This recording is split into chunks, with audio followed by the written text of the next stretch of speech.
என்னை ஏமாத்திட்டாங்க ஃப்ரெண்ட்ஸ். யாரு ஏமாத்திட்டா அப்படின்னா அந்த பிரியாணி கடைக்காரங்க தான் ஏமாத்திட்டாங்க. ஆர்ஆர் சேலம் பிரியாணி திருநெல்வேலியில இருக்குது.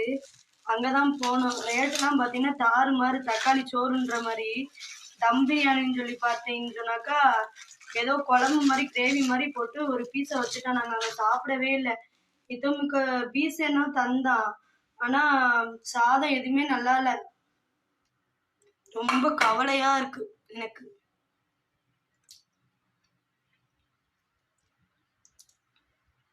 தக்காளி வெங்காயத்தெல்லாம் வதக்கி இதுல சோறு போட்டு கிண்ண மாதிரி இருக்குது. மட்டன் நல்லி பிரியாணின்னு சொன்னாங்க. அந்த நல்லி பிரியாணியில பாத்தீங்கன்னா நல்லி ரூஞ்ச கூட முடியல. அது அந்த இடத்துல நொறுக்கவே இல்லை. இது எப்படி இருக்கும்?